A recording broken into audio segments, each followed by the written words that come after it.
What if optimizing your metabolism was the key to unlocking your best life?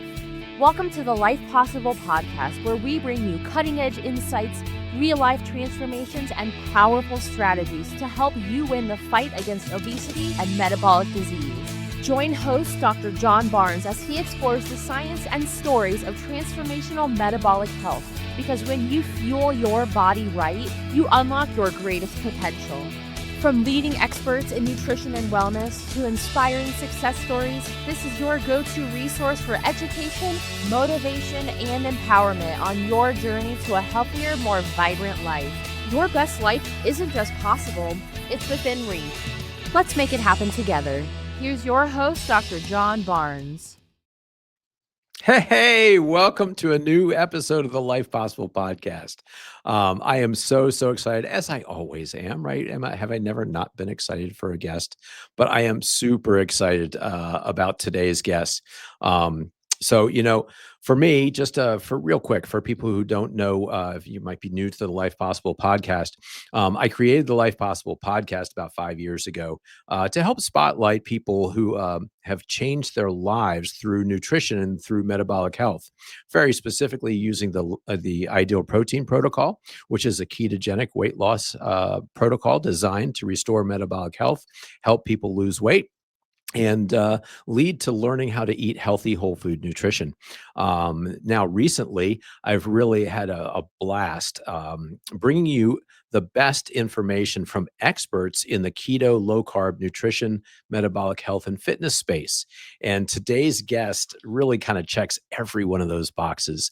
I am super excited. Let's see here. I am super excited to bring you Michelle Hurn. I found Michelle through my friend and guest on my show, Shannon Davis, that you might remember from episode 85. And ever since reading her story and now going through her book, I knew that I had to have her on my show. Michelle is a licensed dietitian with over 16 years of experience in acute care, outpatient nutrition, and metabolic health. She's the author of The Dietitian's Dilemma, which critiques conventional dietary guidelines and advocates for low-carbohydrate, animal-based nutrition. She's currently serving as a lead dietitian for the American Society of Diabetes, an organization dedicated to preventing and reversing type 2 diabetes through education, advocacy, research, and support. She's also a champion ultramarathon runner. And in addition to all of that, through the Protein Project, she's actually making high quality animal protein accessible and promoting regenerative agriculture. Where are you, Michelle? Let's bring you on out. Hey, how are you, Michelle? Hey, I'm good. Thanks so much for having me on. Yeah, this is so great. And I love the fact that I'm able to have guests from all the way across. You're coming to me from Oregon today, is that? Yeah, we're right across the bridge. I'm actually in Vancouver, Washington, but like 10 minutes outside of Portland, Oregon. Oh, wow. Vancouver. I love that. I love it. So, Michelle, let's just get right to it because I know that we've got a hard stop here, and I really want people to hear your personal story because I think it's super powerful, and to learn a lot of what you've learned personally and professionally about nutrition. So, if I could just get you started and kind of talk to our listeners and viewers about your personal journey. Yeah, and I'll try to give you the Reader's Digest, but my health journey actually began when I was 12. When I was 12, I was diagnosed with anorexia.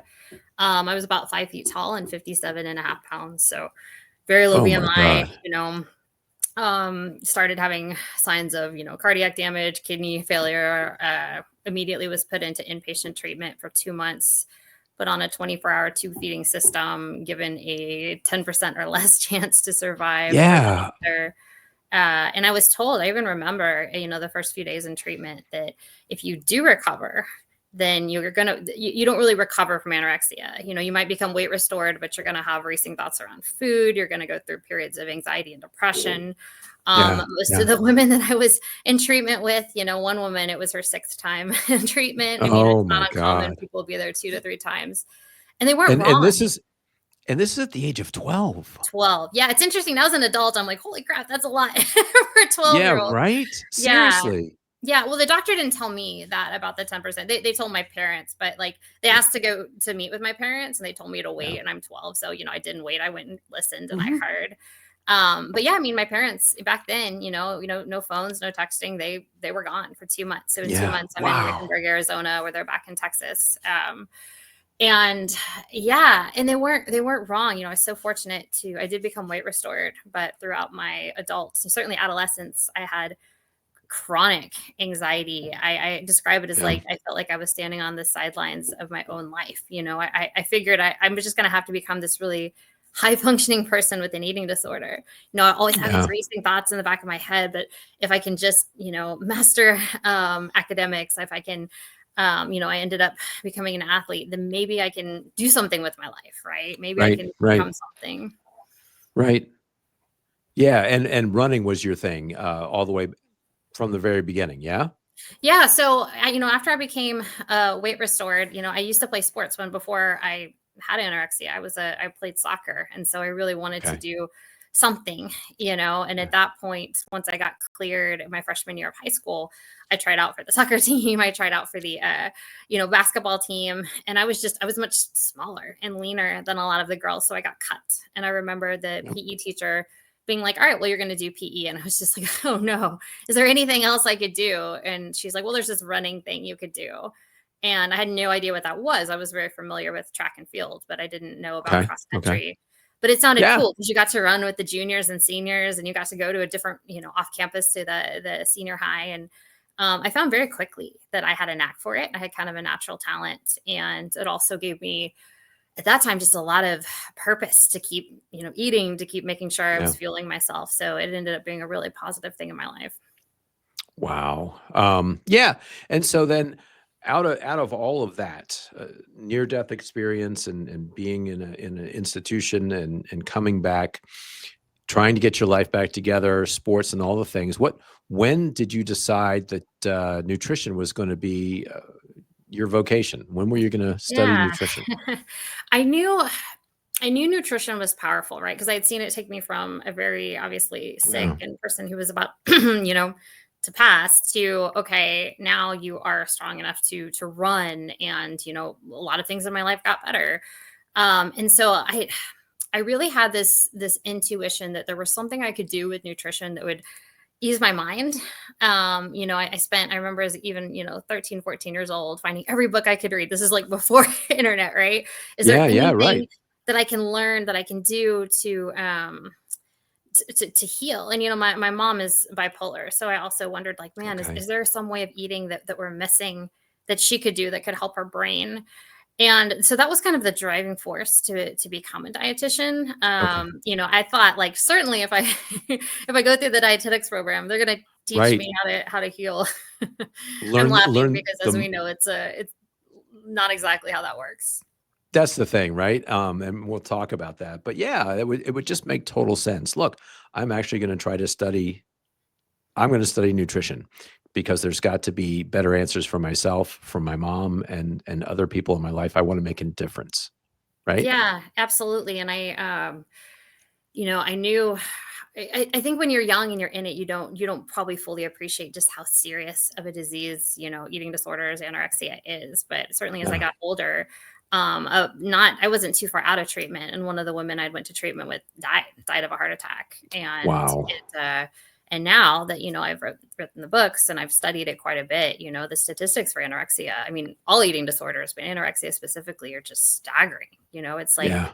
20% of people will die, 20% of those will take their own life. Like Oh my it's pretty God. awful. Yeah. Yeah. Actually, there was a kid in on my street growing up. He went from being a full on bodybuilder, just huge, lots of muscle, and we watched him wither away and eventually die an early death Mhm. from anorexia. It was just, Horrible. it was so tragic. And again, from being such a virile guy to withering away was really it was very hard to watch. It's Yeah. awful. So yeah, so you went to school and you studied and you got your registered dietitian degree Yes. and learned everything about nutrition, healthy nutrition. Isn't it all pretty much just summed up in this diagram? Oh my goodness. It's interesting to me, that diagram was created in the 80s, basically in a response to, trying to prevent malnutrition. Like, oh my gosh, we have this issue where people are dealing with, undernutrition and starvation in this country. We need to make sure people are having just the bare minimum. And now this has led to our epidemic of obesity and type 2 diabetes and all the other things. But when you went through the internship, that's what they teach you. And from what I understand, I became a dietitian in 2009. And so we're like, 16 years later, it's the Right. same thing. It doesn't matter if you have, diabetes, obesity, fatty liver, heart disease, you're going to be taught the standard of care, which is now it's like the My Plate or something else that's goofy, but it's the Right. same thing. Right. And it's It really is. ridiculous. Just packaged a little bit differently. It was funny when I brought this back up when we started doing nutrition in my office here. It was just staggering to look at the base of that pyramid and see 6 to 11 servings of bread, rice, cereal, and pasta is the foundation of healthy human nutrition. Isn't that I- wild? Considering, humans need zero. Most people don't know that. And most dietitians don't know that. You need a zero carbohydrates to live and to thrive. You'll die without protein and fat. That's why we have essential amino acids, essential, Yep. fatty acids. Yep. And now we have a population where so many people have diseases of insulin resistance. I know we're going to get into that, but Yeah. being like, if you can't tolerate carbohydrates and I'm telling you to eat 6 to 11 servings, that's insane. That's exacerbating the problem. 100%. And just like you said, you've touched on it. And what's really neat about my program is, like I said, now I've kind of really started pursuing experts in the field of low carb keto nutrition and athletics, to bring to my population of people who are changing their lives and their nutrition, searching for what is healthy human nutrition, right? Ultimately. And in relearning the concept of protein, carbs, and fats, we've talked about this. There are essential amino acids that you have to eat, or you'll get a deficiency syndrome and eventually die. There are essential fatty acids that you have to eat, and if you don't, you'll get a deficiency syndrome. But there's no such thing as carbohydrate deficiency syndrome, right? Exactly. Carbohydrates are a non-essential food stuff. And, I had a client who was an older lady, and first time that Shannon was the first one that said it on my show a few episodes ago. And she said, Dr. Barnes, when I heard that dietitian tell me that I didn't have to eat carbohydrates, it was so freeing for me. Mm. And I thought, freeing for you? And she's like, yes, because I was so frustrated with the fact that every time I started to bring them back in, I would gain weight again, my blood pressure go up again. And she thought she had to eat them though. And Yeah, so it's drilled into you from the time you are a very young dietitian, even throughout because to be a dietitian, you get your 4-year degree, then you go through the internship. And it is just carbohydrates it doesn't matter once again what disease state, it's carbohydrates. When I decided I was going to follow a low carbohydrate diet, I was scared because I was like, oh my gosh, Right. not going to have energy. Is my heart going to explode? And now that I say that, that's ludicrous. We have all these studies. We are not lacking information to demonstrate the benefits of a, therapeutic low carbohydrate diet. People, and I even tell people when they're like, well, isn't meat bad for you? Isn't this low carb nutrition bad for you? I'm like, if that was true, the human race would not exist. Like, let's appeal to your common sense for 1 second. Yes. Humans evolved eating the megafauna. Throughout history, plants, they look nothing like they do today. Carrots were super small. Apples, they look like a small cherry. They had almost no carbohydrates, no sugar and starch. And that doesn't mean that we didn't eat, plants and grasses and roots throughout history. We certainly did, right? But they didn't provide a lot of nutrition. And so it's wild that we've demonized these foods that actually are the foods that contribute the most to human health. Right. No, absolutely. That's it. You just put that so eloquently. That's the thing, right? Someone asked me, or we have a student actually in my office now who is studying for her RD degree. And when I asked her about ketogenic diets, et cetera, she said, well, we were taught that there are no long-term studies on the ketogenic diet or ketogenic nutrition. And so, it's only meant to be done for a very short period of time, even if you're going to try it. And I was like, well, the long-term study is the first how many thousands of years of evolution of ancient humans, right? Yeah, my comeback would be, well, how's the long-term study of the food pyramid going? Right? Like, we pretty much, Absolutely. depression is the number one cause of disability worldwide. We are sicker and fatter and bankrupting our healthcare system with this ridiculous diet. So that's I No, love that's 100%. not an ideal argument. Yeah, right. And just like you talked about, when you see the trending from the institution of the guidelines, the government guidelines on nutrition, and you see the trending on just about every chronic disease and plus obesity in our country, it it took a steep angle and just went, right? Absolutely. Well, because those specific foods were demonized, and companies ran with the hey, 6 to 11 servings of carbohydrates. Awesome. Let's pump out the cookies, the crackers, the low fat. I mean, if you grew up in the 90s, you probably had the Snackwells cookies and all this Oh low. my And God. when you pull the fat out, you put sugar in. And just like, and then we've told people like limit your calories. The body doesn't have calorie receptors, it has hormone receptors, meaning you can gain Mm. weight eating theoretically less calories, but if you're eating things that are very high in carbohydrates, because those are going to stimulate certain hormones including Yep. insulin, right? So Yep. it's Yep. it's just and once again, this is not groundbreaking science. This is stuff that we've had for many years. But like you said, we have major institutions that are making a lot of money.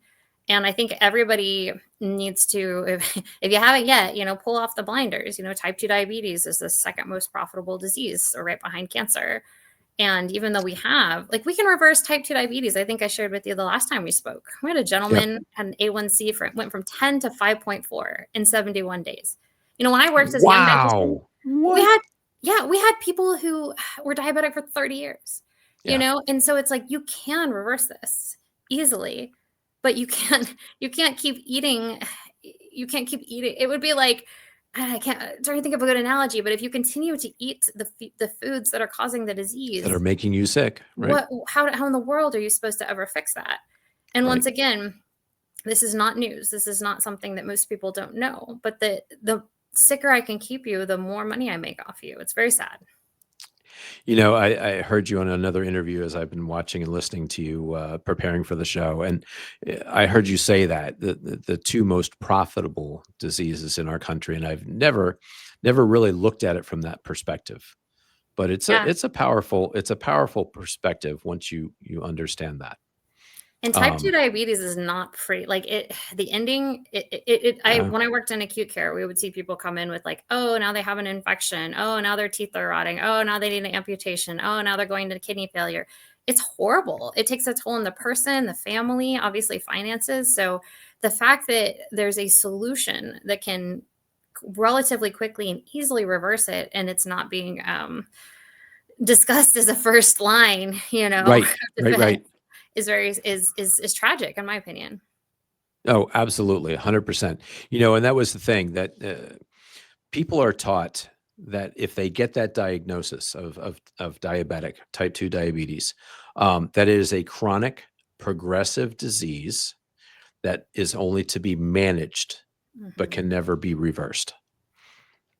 100%. That's what they're taught. I mean, that's what the American Diabetes Association says, but that's what But we happens know when you're sponsored by the drugs that the insulin and other drugs. So, but like I said, it's clearly that's not true. When your body can no longer tolerate carbohydrates. Like, I feel like sometimes maybe we make this too complicated, because I feel like I right, can talk to my 6-year-old niece about this. I would say, hey, Natalie, if your body can't tolerate carbohydrates, should you eat carbohydrates? She'd probably say no, but right, dietitians can't figure this out, right? So if you no longer tolerate carbohydrates, if your muscles and liver are saturated, your blood glucose is elevated, there's no room left at the end. It is like a hoarder's house. It mhm, is like, mhm, what makes sense to do? If you've ever seen those shows, it's like they get people in there and they get the stuff out. They sure as heck don't bring more stuff in. right, When right. you stop eating those carbohydrates, when you allow your body to start using and processing those. And then also, I know we spoke about this as well. Like, I don't feel like we fully explain to people what happens when they continue to eat carbohydrates if they have a type 2 diabetes and take insulin. Because most Yeah. people, you will just say, oh yeah, my blood sugar's fine. I eat and I take my insulin.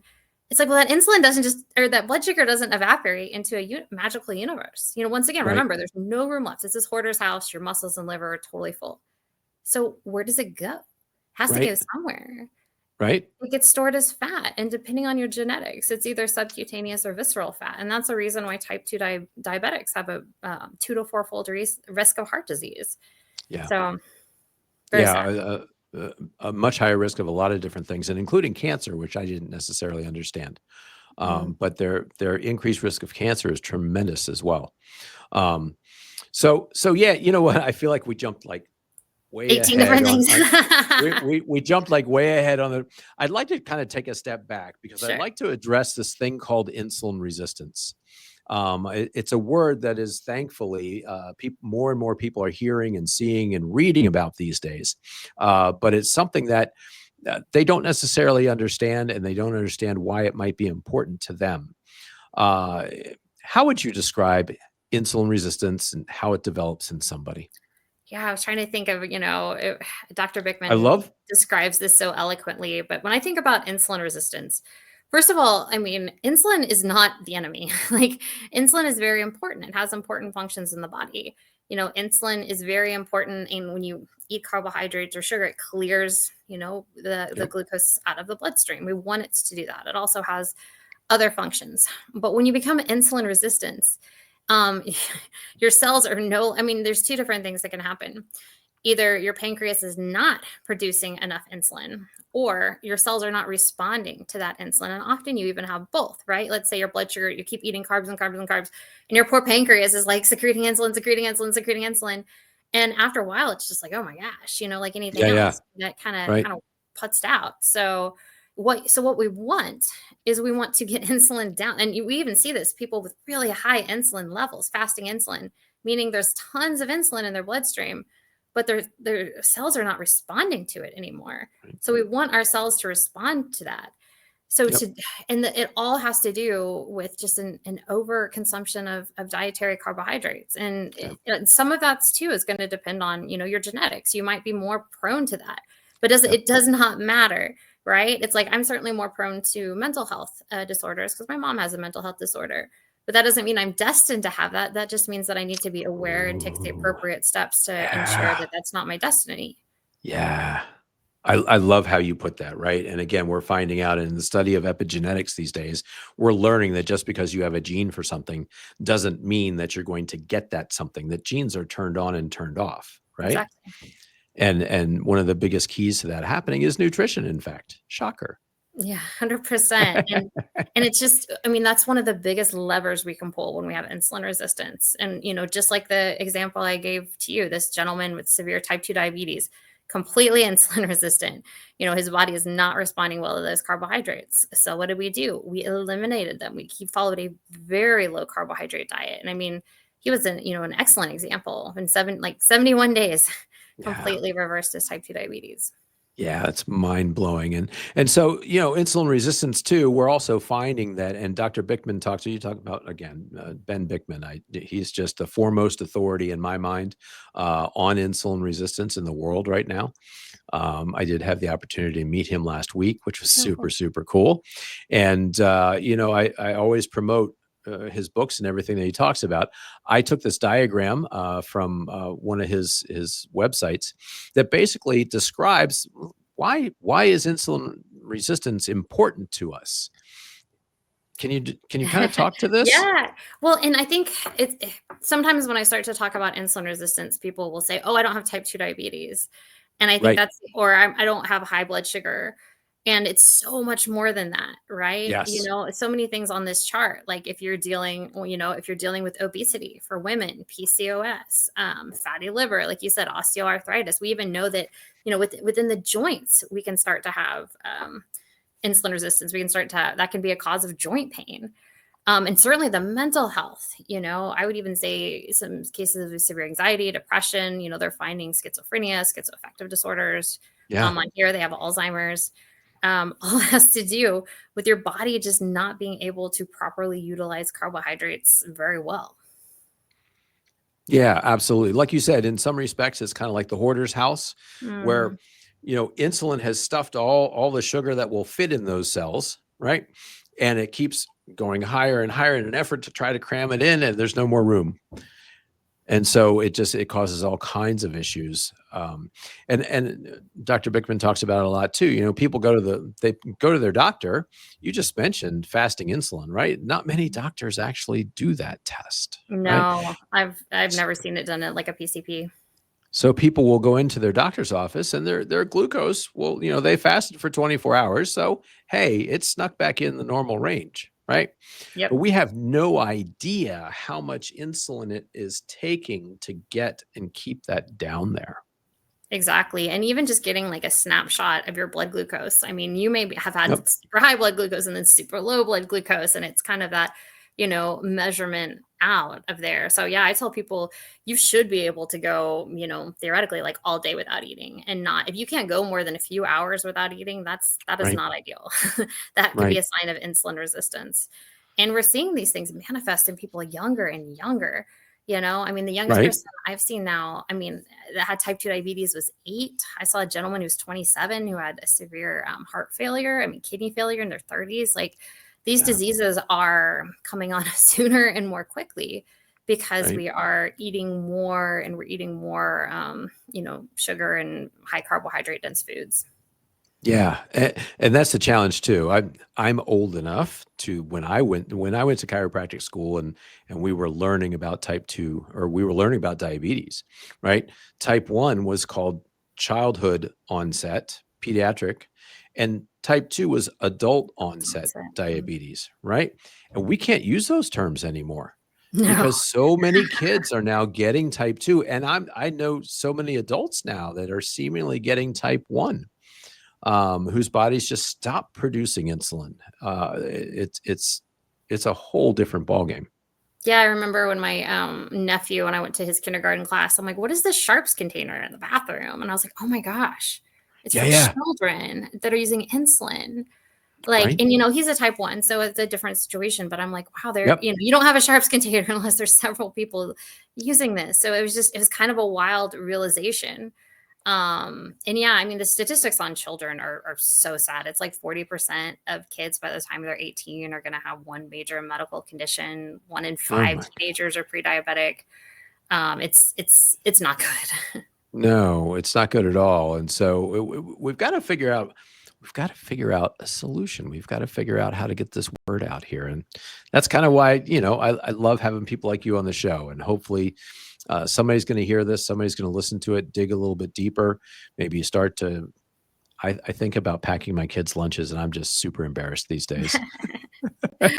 Well, it's I think parents have to lead the way, and I think grassroots is the only way we're going to change things. We are going to change and heal ourselves, and we're going to be a living example for our families, for our friends, for our community. When I'm looking at what human nutrition, when I'm thinking about how I want to eat, it really prioritizing protein. Protein is the most satiating macronutrient. It has a very small blood glucose rise. It's and especially those animal-based proteins. It's not just protein; it's all the vitamins and minerals, the B12, the folate, the zinc, the carnitine, the carnosine, the taurine, all those things. So, as opposed to having these, gosh, breakfast can be so terrible, like bagels and cereal and oatmeal. It's like we're having Right. protein. It's like break up with breakfast. I heard someone say you don't have to have like a religious experience before 8. We don't need to be like shocked out of sugar out of cappuccino and Pop-Tart. If you Right. need that, then we need to talk about your life. We need to figure out some other things. But truly have leftovers from the night before, have some meat, have some vegetables, have some eggs. When we start our plates that way, and I'm not, I'm on here, we're talking about insulin resistance. I'm certainly not anti-carbohydrate. I consume carbohydrates. I'm an athlete. I have no issue with people who are metabolically healthy, growing children. But unfortunately, that's 7% of the adult population of the That US. was the next question coming out of my mouth, right? How many people, how many adults in the United States are metabolically healthy? Not many. And that's the statistics have gone from 12% down to 7% in the past few years, Yeah, I remember right? when I started my journey, I was like, God, it's only 12%. And now it's like, oh Right? no, And if you look around, this isn't judgment, but look at what people are buying at the grocery store. I mean, it's like, where's your food? Carts are full of, cookies and chips and donuts and granola bars. It's like when you take the time to just cook basic real food, chicken, beef, eggs, vegetables, Right. use Right. real food, use real fat, butter, tallow. That completely changes our life. That's what we did throughout most of history. And it wasn't until very recently that we just kind of flooded our systems with all these processed foods and high fructose corn Right. syrups and, canola oil and other things. Right. Right. Absolutely. So you started the segue already. You're such a good guest that way. Let's talk protein, right? Again, I've stolen from Ben Bickman the saying that we prioritize protein, we fill in with healthy fats, and we're cautious about our carbs. And that's how we try to build healthy whole food nutrition for people in our office. Can you speak to? I know that protein is one of your favorite topics to talk about, especially the topic of animal proteins versus plant proteins. Can you teach our viewers and listeners about that? Yeah, animal proteins are the most bioavailable protein. And what does bioavailable mean? That just means my body can absorb it and use it. Because if you can't absorb something and use it, it's effectively Right. useless to you. I like to use an example. If I was like, hey, I'm going to write you a check for $1,000, you'd be like, that's amazing. Thank you. And then you run you go to cash it and they're like, hey, I'm sorry. She's got $17 in her bank account. You'd be like, oh, it doesn't matter what the check says. Can I actually use the funds? That's kind of a bummer for you. But, that's what it is with plant proteins. You'll get this people be like, oh, my tofu has 20 grams of protein. Your body cannot absorb and effectively use all of that. So it's effectively useless to you, and there's also other things in that might make it less bioavailable. But I love animal proteins for that reason. They are so bioavailable, meaning your body uses it, it digests it. And especially as we get older, our body is not as good as synthesizing protein, meaning even the clean proteins we use, we need more of. And then, we know if you've worked with older people or whatever, often people are eating less protein. So we need to make sure the protein we are getting is as high quality, high bioavailability as possible. And those higher bioavailability proteins tend to come with the vitamins and minerals as well. And that's important for your brain health too. Right. Yeah, no, absolutely. Unfortunately right now, my dad is in a memory care unit at a nursing home. And boy, man, you talk about, I go over there to visit him all the time, and the meals and all the things, it's all carbs. And Yeah. they really don't eat a whole lot of protein. You're right. They don't. And of course, unfortunately, like the food pyramid still counts things like beans as protein. I have people tell me, oh, I get my protein from quinoa. Well, to get 20 grams of protein, you're going to have to eat like 3 cups. You're going to eat like 900 or 600 to 900 calories. And most of that is carbs. And most of that is going to be that's not very efficient, and people might come back and say like, hey, I have a problem with eating animals. I don't think it's ethical. I don't think it's good for the planet. And we know like regenerative agriculture is the best thing for the planet. Nobody likes factory farming. Ideally, you're able to buy local, you're able to buy regenerative, but veganism, well, first of all, veganism kills, I think it's statistically like 8.2 billion animals a year between like the gophers and birds and other things. But industrial monocropping, it's devastating to the planet. That quinoa and the kale and corn y'all are eating, that's not good for the planet. What's best for the planet is having both plants and animals. It's the life cycle, it's having that we did for generations as animals were moved to different pastures, you had lots of different crops and things growing. So, in a perfect world, that's what we'd be doing. But certainly if you want to be a healthy human, I think it makes the most sense to eat in a way that is going to fuel your body and brain. Obviously, if you're able to do the regenerative or purchase from a local farmer, I think that's ideal as well. Yeah. I love the fact that you brought up that to me, and I try to illustrate this too, the carbohydrate cost of plant protein. When people do point to beans and lentils and all those kinds of things, it boggles the mind, because you're getting this much protein and this many carbs, and insulin resistance is the foundation of your ill health or your problem in the first place. It doesn't seem to make a whole lot of sense to me. Yeah, and unfortunately, a lot of people are just poorly educated on that topic. They'll think like, "Oh, I'm doing a good job," or "These foods are very important in my culture." No, I don't know. who's that? Sorry. Hey, No worries. It's not the first dog we've had on the show. let's check it out. Okay. All right. Thank you very much.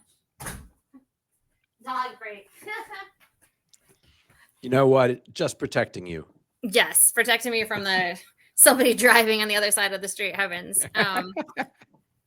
Yeah, and I always want people to have personal sovereignty. It's very important to eat the foods that you like, and to make them culturally appropriate. But if your body can no longer tolerate these foods, Right. and like you said, thinking that beans are a good source of protein or quinoa is a good source of protein is a complete misconception.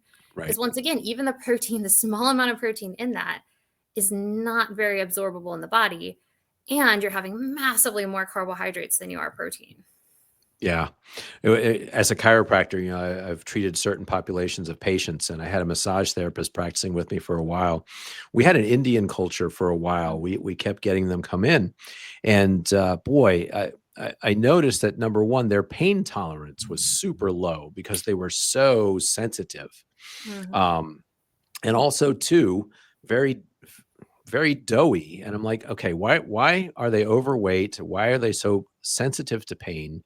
What's going on here? They don't seem to have a whole lot. My massage therapist was like, well, I can't really push in because they're already, Super in so inflamed. much Yeah. pain, right? And now that I know everything that I know about, carbs, insulin, inflammation, and all the things, they were losing their muscle mass because they're not eating protein, and they were gaining fat because they had too many carbs, and their inflammation was through the roof, Yeah. right? And we couldn't figure it out. She ended up getting married, moving to a different state. Years later, I called her up. Oh my God, Courtney, I've figured it out. It's one of those things as a practitioner that when it doesn't make sense, you're always in the back of your head trying to find the answer to that. Sure. And when I found out that answer, I was just like, wait a second, this is mind blowing. Same. Actually, I want to say something from a quote from your book that I really love. Thank you. Um, the foods that we eat are simply fuel to support our lives and our ambitions. And I love how you put that. I don't think many people connect what they're putting in their mouth to their ambition or their ability to accomplish great things. Can you expound on that? 100%. And the first thing that came into my mind is some recent travels I've had, where I'm just watching people. I watched a young boy.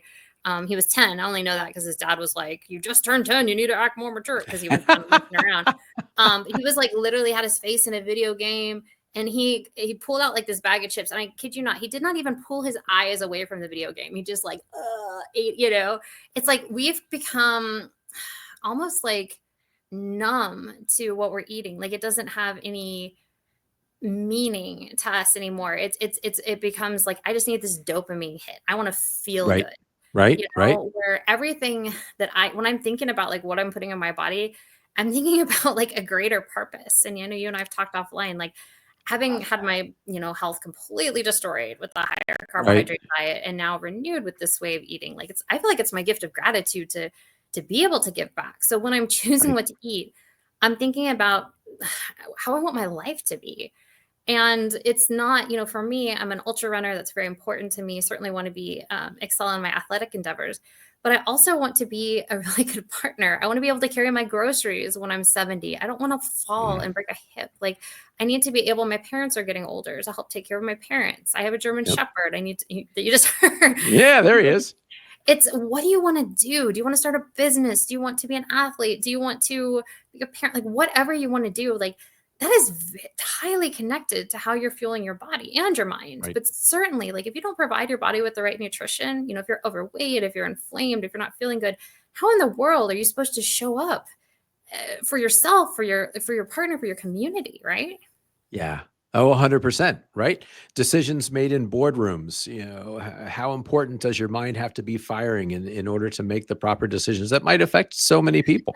Right. And what if, in the flip side, like what if you are you're anxious, I don't know, you're angry, and I know we've all done this. You can say some very unfortunate things when you're not thinking clearly, things you'd Right. probably like to have back, or make some horrible decisions, right? So Right. when you are thinking clearly, when you are a strong human, and just your ability to aware suffering, like to get through difficult times, is Wow. increased astronomically, when you're Yeah. a healthy human.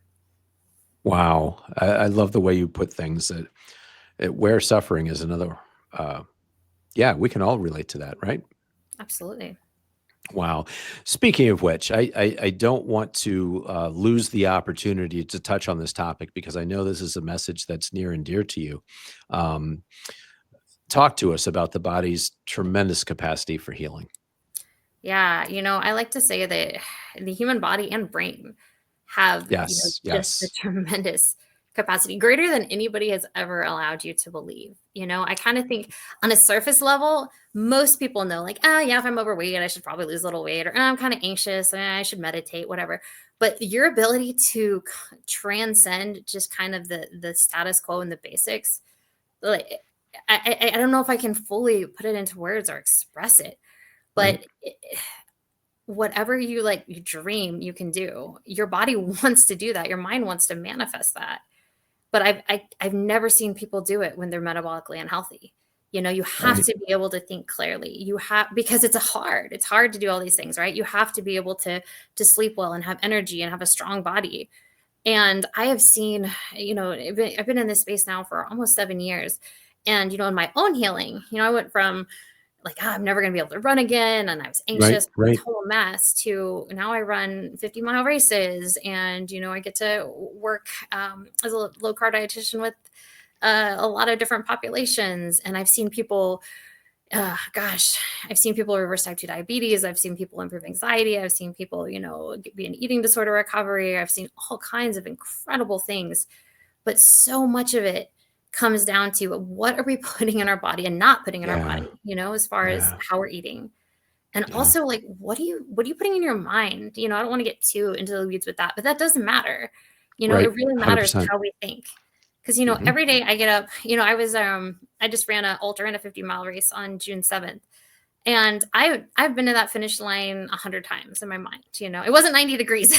We had a heat wave when I was visualizing it. Yeah. But Yeah. Yeah. you have to, like, think positive. You have to believe, and our culture is Right. kind of beating people down to where everybody is kind of like, it's like you can Right. achieve great things, but you have to you have to follow some of these steps, right? Right. Oh, absolutely. How can you tell people how did that race end? How did that race end up for you?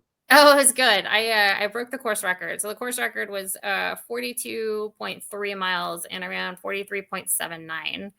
And In in 6 hours, yeah. 6 hours, right? So that's how the race is run. You get 6 hours to You get go 6 hours, and it's a loop. as So you as just far as as far yep, as you possibly can go. yep, and you get a chip on, so that they can obviously track you. And Yep. Yep. it's tough just because most of my training is 50s, 60s. So, but that's another thing. The antidote to anxiety. What is it? Just action. It's like, well, I can't. That is something I can't control, right? The weather I can't Right. control. So we're just gonna go out, and we're gonna put ourselves out there, and we're gonna believe in our training. So. Yeah, yeah. So I am going to tease the fact that I really feel like I want to bring you back and do an entire show on low carb keto training and racing for endurance sports because it is such a part of my story and such a part of your story. And I know that just like I've found out every time we talk, you're getting training from the best. You went from not knowing about it to finding the best person, finding the number one runner in the world in low carb keto endurance, and Yes, having I'm him very train lucky to you. be coached by Zach. Zach Bitter is my Yeah, coach, and he's a wonderful coach. He's a great human. I consider him a friend. yeah. And so it seems like everybody that I mentioned, oh yeah, oh yeah, well Ben and I are good friends, and we do this, and oh, you know them all, which is so super cool, right? Tells me that you're in the right place doing the right things. Um, Yeah. So, let me just go through here because, like, oh, can you tell us a little bit? I want you to hit the things that you're doing now professionally as we're closing up. Number one, I did want to give you the ability to actually speak to the American Diabetes Society. Can you describe for our listeners and viewers who they are, what they do, and why this is important? Yeah. So Dr. Barry approached me last year and said, "Hey, do you want to work with me on something?" And I was like, "Okay." You never know where that can go. Right. But I was ready, and Dr. Barry asked, and so he's done an incredible job. So we basically the whole goal of the American Diabetes Society is to kind of be the opposite of the American Diabetes Association. The American Diabetes Association, their slogan is "Connected for Life." They want to teach you how to manage your diabetes.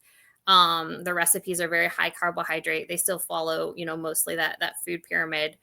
Yep. And we don't want to be connected for life. We want you to get well. Our slogan is "You deserve a normal A1C." Yeah, I saw that. Yep.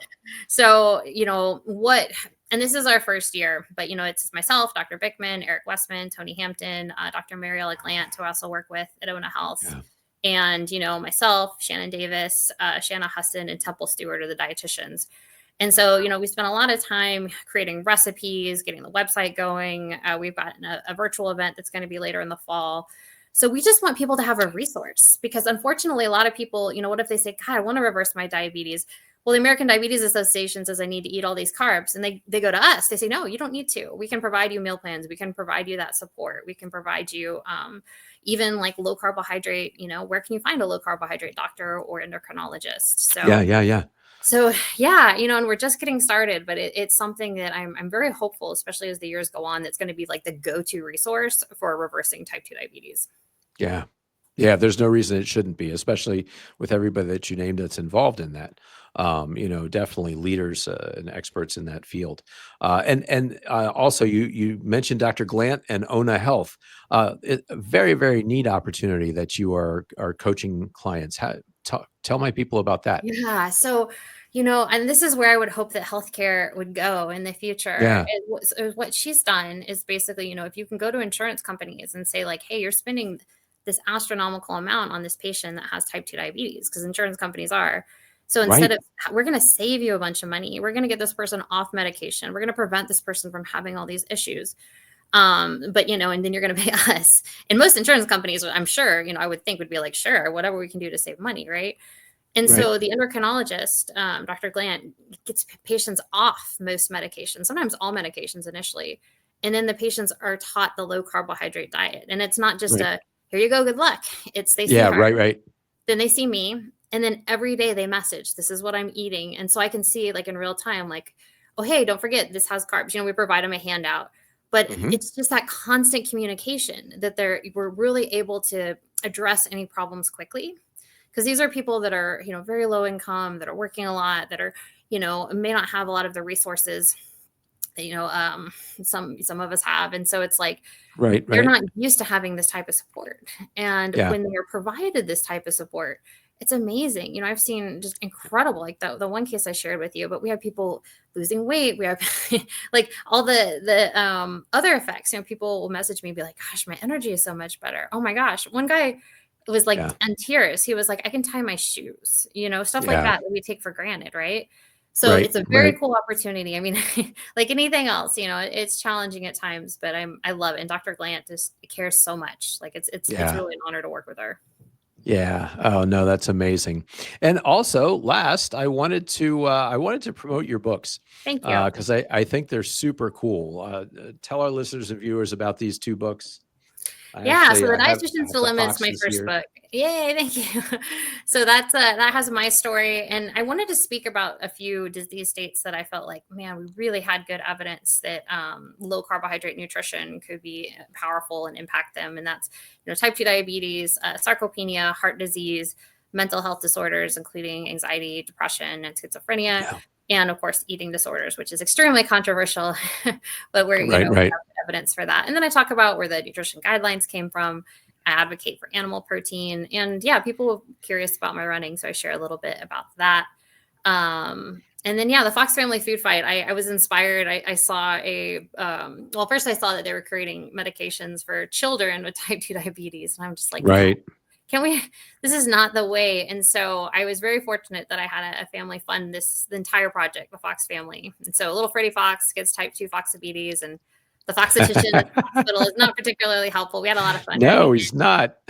And, but 100% of the sales goes to the protein project. And that's just something I started in my community. And we're really fortunate. We have a regenerative farmer who lives out in Camas, so it's like 30 minutes away, who sells me, the grass-fed beef at a really discounted rate, and it just goes straight to the food bank. So I usually just get, at the end of the month, however much we cut that off, send him a check, and we get like 50 to 100 pounds, because they're able to have a freezer and a cooler there. And so I always tell people at the too, food bank, if you want to do something great for your food bank, like if they have a freezer or cooler, I think, and they'll take like actual meat, I think that's great. If not, canned salmon, canned tuna. Protein is hard to come by often at food banks. There's lots of starches and carbs. So yeah, again, the most important thing that they should have and that they should be eating, but oftentimes it's too hard, too expensive, or what have you to have there. Yeah, they told me too, like the first time that I donated, they said, oh, we didn't know. So we just put all of it out, and it was gone within because they let people come in and kind of shop and take things. It was gone within by the end of the day. They're like, oh, we figured we have to kind of portion it out. Like, people want animal protein. If you look statistically, what's at landfills, it's not protein, it's fruits and vegetables. So that's something I'm proud of. Yeah. Well, Michelle, thank you so much for spending this time with me. And like I said, I think you've got super important messages to get out. I think that you're doing amazing things in so many different ways. And I hope I can have you on the show again, like I said, so that we can get into the fun performance and running and endurance stuff. Oh, I'd love to. Thank you so much for having me.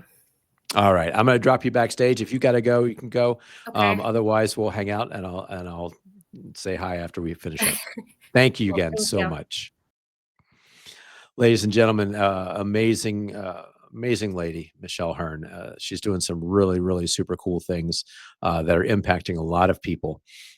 So I hope that you've learned some things today. I hope that some of the things actually struck a chord with you. Maybe you're more curious. Maybe you need to find out. If you have friends, family, or yourself, if you have type 2 diabetes, I want you to look at the resources that are available through the American Diabetes Society, and any of those things.